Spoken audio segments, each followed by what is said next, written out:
नमस्कार, मैं अर्चना और आप देख रहे हैं हंगामा टाइम्स। हंगामा टाइम्स जिस तरह से आपको लखनऊ की खास शख्सियतों से रूबरू कराता है कि लखनऊ की खास शख्सियत किस तरह से खास कार्य करके उन्होंने लखनऊ में अपना अलग सा स्थान बना के रखा है, इसी खास शख्सियत की कड़ी में आज हमारे साथ में स्वाति चटर्जी हैं, जो कि कल्याणी फाउंडेशन की फाउंडर भी हैं और जनरल सेक्रेटरी भी हैं। तो मैम, आपका जो संस्था है वो किस तरीके से कार्य करता है, विगत कितने सालों से कार्य कर रहा है? हम लोगों का जो संस्था है वो 97 से काम कर रहा है। उस समय महिलाओं के लिए ही हम लोग काम कर रहे थे, लेकिन अब थोड़ा सा हम लोग उसको चेंज करके डाइवर्शन करके और कल्याणी फाउंडेशन रखा है महिलाओं के साथ। और जो बच्चे जो खुद बोल नहीं पाते हैं, कुछ अपना काम नहीं कर पाते हैं, हम लोग उसके लिए भी काम करते हैं। ऑटिस्टिक बच्चे जो हैं उनके लिए भी काम करते हैं और महिलाओं को स्वरोजगार देना ही हमारा मतलब है। यानी कि दिव्यांग बच्चों के लिए भी आपकी संस्था कार्य कर रही है? बिल्कुल।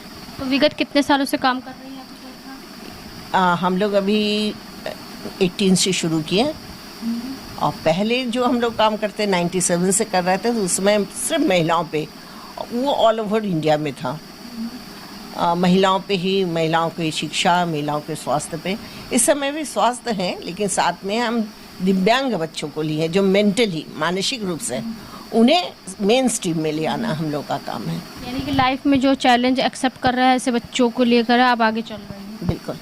तो ये बताइए मैम, आपकी संस्था से और कौन कौन जुड़ा हुआ है? अभी तो हमारे जो संस्था के मेंबर्स हैं उसमें अध्यक्ष है हमारे डॉक्टर इंदु गुप्ता हैं, डॉक्टर कृष्णा मुखर्जी हैं, ऐसे कई लोग हैं। बिल्कुल मैम, जो आपके होता है संस्था में जो लोग आपके साथ में कंधे से कंधा मिला करके चल रहे हैं, क्योंकि संस्था या संगठन एक से नहीं चलता है, वो आपके जो भी पदाधिकारी होते हैं उनके सहयोग से चलता है। बिमला जी हैं संयुक्त सचिव, सहायक सचिव है हमारी सुधा श्रीवास्तव, और हमारे विशिष्ट एक अतिथि जो हमारे साइड में रहते हैं, हमेशा हम लोगों को सपोर्ट करते हैं, उसमें डॉक्टर नुपू सेन है। वो ज़्यादातर विदेश में रहती है, लेकिन जब भी आती हैं भारत में हमारे साथ काम करती हैं। और अभी इस समय कुछ बैंक की मैनेजर्स लोग हैं महिला, उन लोगों को जुड़ के हम काम कर रहे हैं। अच्छा, सब लोग का सहयोग मिलता ही है। कितने साल हो गए? 18 से शुरू किया, 2018 से इसमें 2018 से 2025 हो गया, यानी कि 7 साल हो गए। 7 साल हो गए। तो 7 साल में क्या क्या उतार चढ़ाव देखा?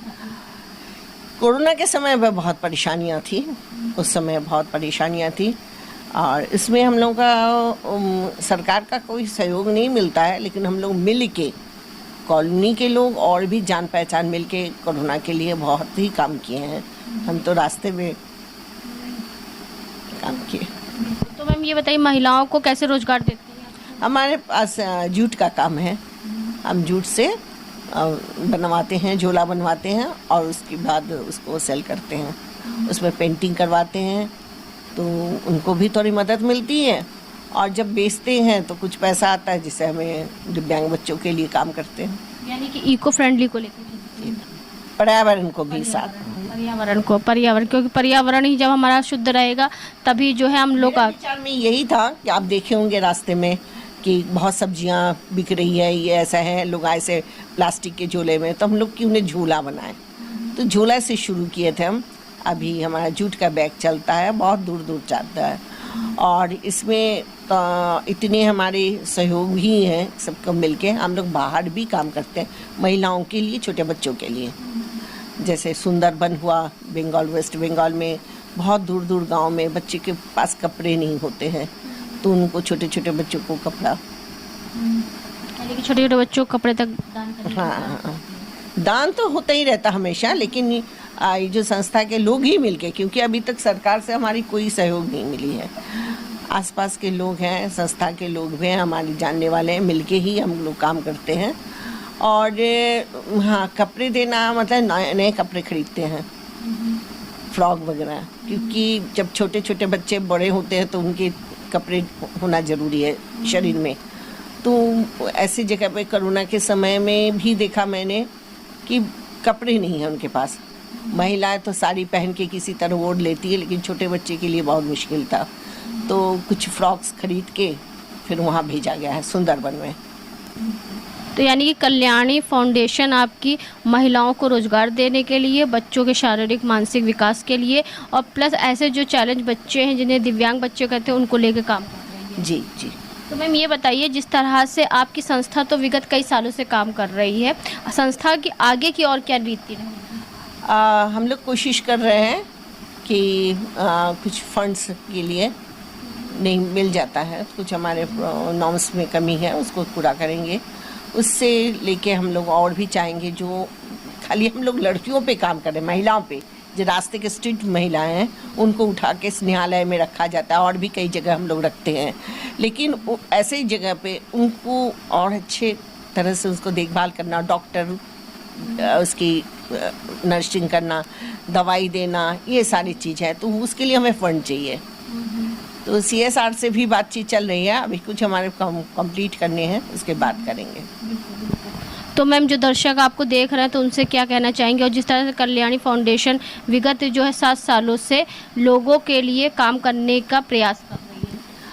हम चाहेंगे लोग हमसे जुड़ें, और भी अगर जितने जुड़ेंगे हमारे हाथ सशक्त होंगे तो हम महिलाओं के लिए काम कर सकते हैं, बच्चों के लिए कर सकते हैं।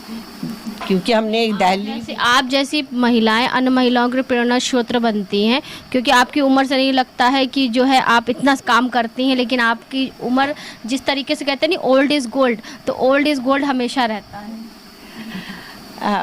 एज तो एक नंबर है, वो मैं नहीं सोचती कि मेरा 70 साल हो गया। मैं सोचती हूँ मैं 25 इयर्स की हूँ और उसी तरह काम करती हूँ, और मैं चाहूँगी और भी 10-12 साल काम करें और महिलाओं को सिखाएं। 10-12 साल नहीं, 70 साल और महिलाओं को सिखाएं कि उन्हें अच्छे से कैसे रहना चाहिए और समाज के लिए क्या है।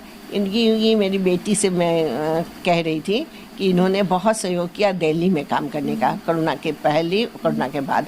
हम लोग सैनिटरी नैपकिन का भी वो करते हैं प्रचार महिलाओं के स्वास्थ्य के लिए, और हम लोगों ने क्या वो मास्क डिस्ट्रीब्यूशन किया था साउथ दिल्ली में।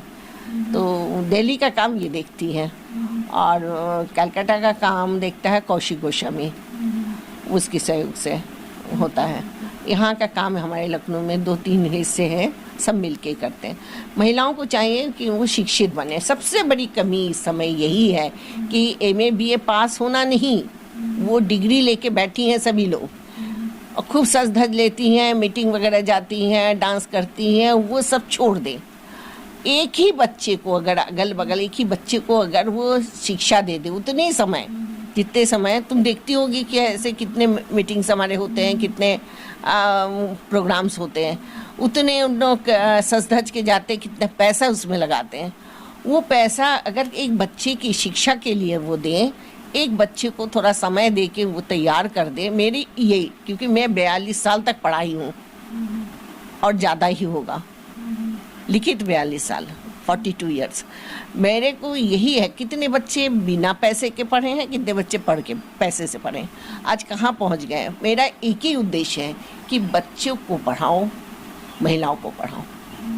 महिला पढ़ें, घर को सही करेंगे, बच्चे पढ़ेंगे तो देश को सही करेंगे।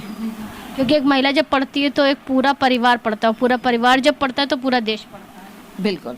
तो एक महिलाएं आजकल जो नए तरह तरह के NGOs हैं, लखनऊ में हम NGO प्रकोष्ठ में से हैं और भाजपा का काम करते हैं, लेकिन मैं देख रही हूँ कि अर्थ का जो सामाजिक में हम लोगों ने पैसा बेकार करते हैं समाज में, वो पैसा अगर किसी बच्चों को पढ़ाने के लिए दे दें, वो ज़्यादा सही होगा। ये मेरा विचार जाना चाहिए कि एक ही बच्चों को, कुछ नहीं तो वो काम वाली के बच्चों को भी बैठ के पढ़ाएं। इतने तो पढ़े लिखे होते ही हैं लोग, अच्छे घर के लोग, इतनी डिग्रियां हैं, क्वालिफाइड हैं, PhD कर रहे हैं, लेकिन उनकी सामान्य ज्ञान नहीं है। तो वो खुद भी पढ़ें, अच्छी कोई किताब पढ़ें और एक बच्चे को पढ़ाएं। यही आपने अपनी मम्मी से क्या सीखा? वुमेन एम्पावरमेंट में कैसे आपको काम करना है, और आप जितना दिल से सख्त होंगे तभी आप फाइट कर सकते हो, लाइफ में कितने भी स्ट्रगल हों। सो बेसिकली जो महिलाएं हैं जब वो शादी करके घर पे आ जाती है, उसके बाद अगर कहीं भी पाबंदी हो जाती है उनके लाइफ में कि वो अर्न नहीं कर सकती या फिर सेल्फ डिपेंडेंट नहीं बन सकती या फाइनेंशियली बाहर नहीं निकल सकती, लाइक घर से परिवार में पाबंदी हो सकती है, तो घुट घुट के जीने लगती हैं। तो मुझे ये लगता है कि वो जो अपनी आवाज़ उठाना कि नहीं, उनको भी सेल्फ डिपेंडेंट होना है और अपने आप को फाइनेंशियली इंडिपेंडेंट करना और मेंटली बहुत स्ट्रांग होना और दिल से भी बहुत स्ट्रांग होना, क्योंकि इमोशनली लड़कियां बहुत ज़्यादा इमोशनल होती हैं, वो नहीं समझ पाती कि लाइफ में कैसे स्ट्रगल को हैंडल कर पाए, परिवार को कैसे हैंडल कर पाए। और स्पेशली जब वो घर के मैंने ये चीज़ बहुत ज़्यादा देखा है कि घर के लोगों के साथ, जैसे सास ससुर हो या फिर सास से बहुत ज़्यादा पीड़ित हो जाती है, तो उनको ये नहीं समझ में आता वो बाहर कैसे निकले। तो ये चीज़ मैंने मम्मी से सीखा है कि मम्मी ने बहुत साइकोलॉजिकली लोगों को जैसे ज्ञान दिया है, प्रेरणा दी है, हेल्प किया है, छोटे छोटे बच्चों को भी पहले से सिखाया है कि उनको फाइनेंशियली इंडिपेंडेंट होना होगा और ये बहुत ज़रूरी है किसी के लिए भी, जो कि मैंने मम्मी से सीखा है कि वो बहुत ज़्यादा स्ट्रॉन्ग लेडी है और वो केवल जो स्ट्रेंथ है वो केवल अपने तक नहीं रखती, वो स्ट्रेंथ वो सब में बांटती हैं। तो ये चीज़ मैंने उनसे सीखा है कि जब एक महिला आत्मनिर्भर बनती है तो वो अन्य महिलाओं को आत्मनिर्भर बनाने के लिए प्रेरणा देती है, तो वैसे ही आपकी मम्मी आपकी प्रेरणा स्रोत बनी।